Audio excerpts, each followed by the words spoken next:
tudo bem? Hoje vamos resolver uma questãozinha aqui da Unesp 2004, primeira fase, uma questão aí que vai trabalhar um pouquinho sobre clonagem, né? Um pouquinho dessa questão de clonagem. E é uma questão muito boa, mano. Primeiro porque ela é uma questão antivacilona. E segundo, que é uma questão que vai precisar que você revise alguns conceitos assim para conseguir resolver ela. Se você consegue resolver essa questão com clareza, essa questão aqui ela é como um diagnóstico de que você entendeu realmente a matéria. Se você consegue resolver ela, então, porra, você entendeu legal a matéria, cara. Você tá, tipo assim, habilitado para ir para a próxima fase e estudar mais conteúdos. E eu tinha falado que ela é antivacilão, por quê? Porque ela precisa que você simplesmente não pegue um texto, esse texto aqui da Unesp, e tente resolver direto. Mano, você tem que pensar. E mais importante, você precisa desenhar. O desenho é um grande aliado na resolução das questões de exatas e natureza na prova. Cara, eu fico puto que tem pessoas que pegam assim a prova de natureza, de matemática, e não faz um desenho, não faz um esquema, não faz um diagrama. Desenha, mano. Abre, assim, deixa aflorar o seu lado artístico. Não é uma questão de simplesmente deixar a prova bonitinha. Não é questão de deixar a prova bonitinha. Foda-se se a prova vai ficar bonitinha, se a resolução vai ficar bonitinha. Eu faço o desenho porque isso ajuda a resolver, deixa o negócio mais claro, mais fácil. Você não erra com o desenho, beleza? Então vamos lá, vamos tentar resolver essa questão. Vou ler com vocês aí o enunciado. Suponha que o seguinte experimento pudesse ser realizado. O óvulo anucleado de uma vaca recebeu o núcleo de dois espermatozoides de um mesmo touro. Esses núcleos fundiram-se e a célula resultante comportou-se como um zigoto, que se dividiu nos primeiros blastômeros e foi implantado no útero de outra vaca. Ao final da gestação, nasceu um animal que é obrigatoriamente do sexo masculino. Vamos analisar essa questão aí. Vamos abrir mão aqui do nosso lado artístico. Abrir mão não. Vamos lançar mão do nosso lado artístico aqui para tentar entender como é que funciona esse negócio. Cara, vamos supor que eu tenha no boi uma célula germinativa.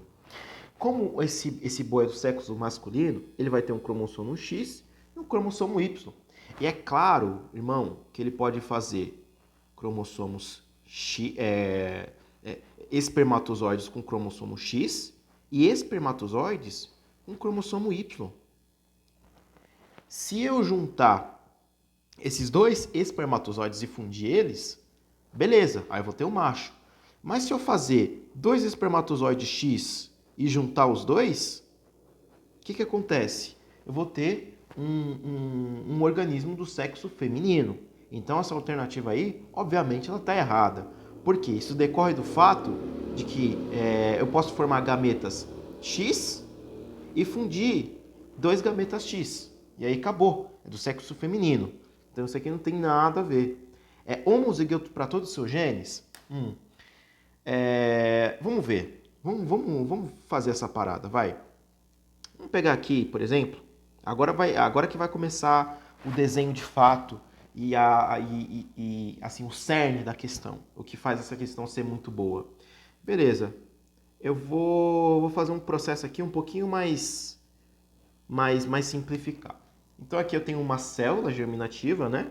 Do boi, certo? Que inclusive é masculino.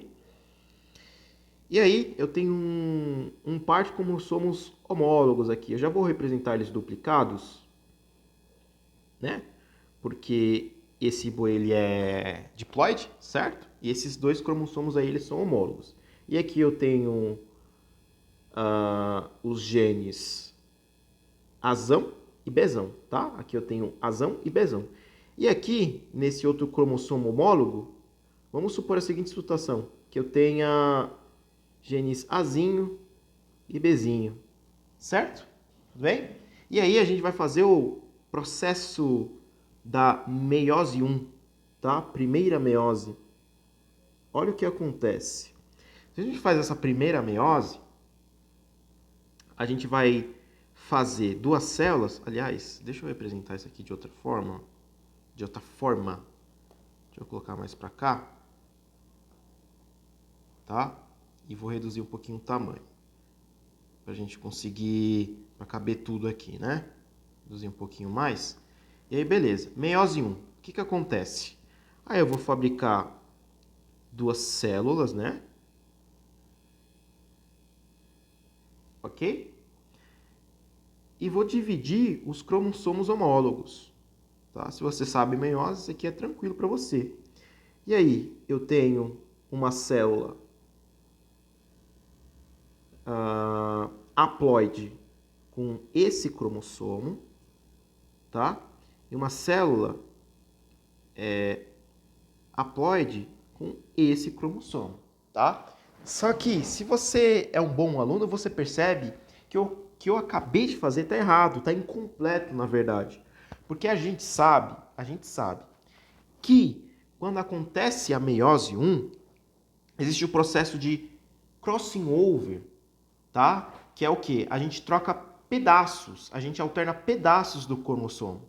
Então, esse pedaço aqui desse cromossomo, ele vai ser trocado com esse ou outro pedaço do cromossomo, tá? Sempre com partes correspondentes, de forma que esse pedaço aqui, ó, olha só, esse pedaço aqui, ele trocou, ele fez um crossing over, né? Deixa eu anotar aqui. Crossing over com esse pedaço aqui, ó, que eu estou marcando de azul. Então, aqui já não é o gene azinho, é o gene azão. E aqui não é o azão, é o azinho. Agora sim, essa meiose 1 está representada corretamente. E aí a gente vai para o processo de meiose 2, né? Meiose 2 aqui, a gente vai dividir as cromátides, ok? As cromátides, irmãs, esse mesmo cromossomo duplicado. E aí a gente vai ter a formação, finalmente, dos gametas, dos espermatozoides aqui, né? Deixa eu colocar mais para cá. Tá? Olha só, o que a gente vai arrumar nessa brincadeira?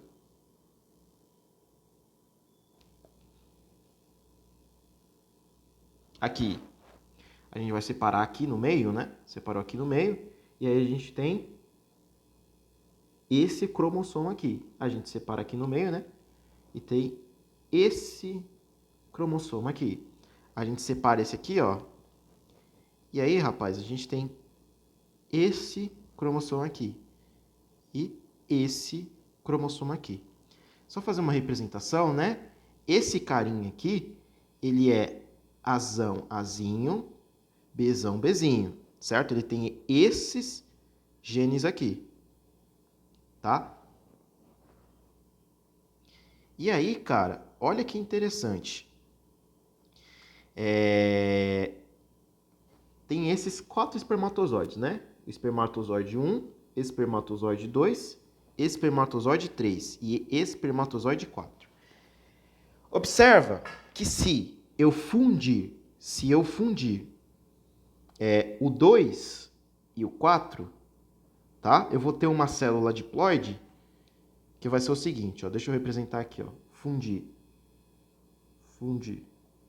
o 2 e 4. Eu vou ter uma célula diploide que é azão bezinho, azinho,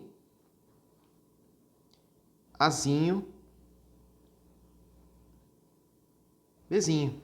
E aí eu sou homozigoto para esse gene, só que para esse gene aqui, porra, eu sou heterozigoto.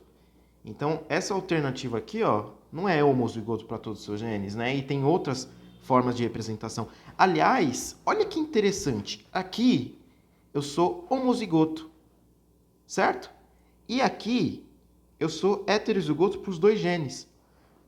Então, dependendo de como eu fundo esses espermatozoides aqui, eu vou formar células que são diferentes. Olha só. Tá? Apesar de eu estar pegando 2 espermatozoides do mesmo pai, por causa do crossing over, eu vou ter um ser que é diferente do próprio pai, apesar de pegar 2 espermatozoides dele, que é justamente o que diz a alternativa C, né? Ou seja, ele pode ser macho ou fêmea, como a gente viu, porque as células desse boi, ela é XY, né? Ou seja, a formação se eu fundir dois gametas que são X, aí eu vou ter um ser que é feminino. Então pode ser fêmea, se eu formar um XY, pode ser macho. Beleza. E pode ter características diferentes do pai. Olha que loucura o processo de crossing over, tá? Eu faço novas combinações de gene. Olha que legal essa questão, gente. Então, a partir disso a gente também descarta essa daqui, ó, né? Porque a alternativa C e a alternativa E, elas são contrárias umas das outras. É clone do seu pai? Não, não é. Ele pode ser diferente, ele pode ser clone, quer dizer, clone ele não vai ser, tá? Se eu posso garantir, ele não vai ser clone. Se tiver a fusão desses cromossomos aqui específicos, desses núcleos aqui específicos. E tem apenas um lote haploide de cromossomos por célula? Também não, né? Ele é diploide, porque eu tô fundindo dois núcleos haploides, né? Então eu vou ter um par homólogo. Show? Então, alternativa C, a gente só consegue resolver isso aqui com desenho. Não tente resolver só por texto, você vai se confundir. E resolver isso aqui, entender isso aqui, cara, é uma puta de uma revisão da matéria, de meiose, de variabilidade genética, de célula clone, um pouquinho de revisão também. Muito interessante, tá bom? Então é isso. Até o próximo vídeo. Muito obrigado.